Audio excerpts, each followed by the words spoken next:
How to use the Phonak DigiMaster and Roger touchscreen transmitter, as shown here.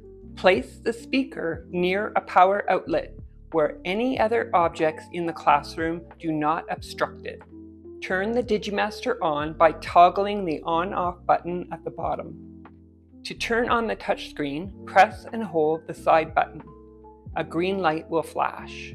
Holding the touchscreen near the upper black portion of the DigiMaster tower, tap the Connect button on the face of the touchscreen. You'll see a brief message that the DigiMaster is connected, and the blue light on the DigiMaster will stop flashing. Wear the touchscreen using the lanyard. Slide the touchscreen up the lanyard using the tab. Wear the touchscreen 6 inches from your mouth at sternum level. To mute the touchscreen, press the button on the bottom. A red light will flash. To unmute, do the same.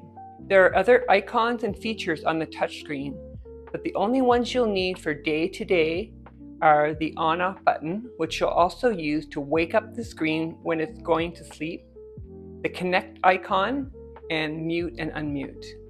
The DigiMaster volume can be adjusted by tapping the sound field icon. As a rule of thumb, you should be able to just barely detect your own voice from the speaker. Consult with your educational audiologist if you have any questions about the volume setting.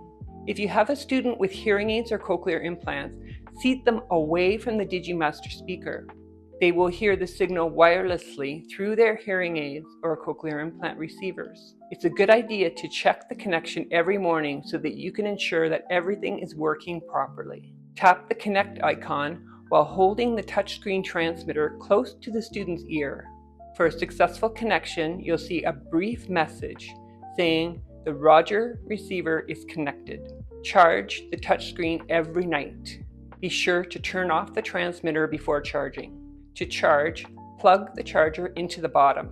There's no danger of overcharging this transmitter. If you have any questions, contact your educational audiologist.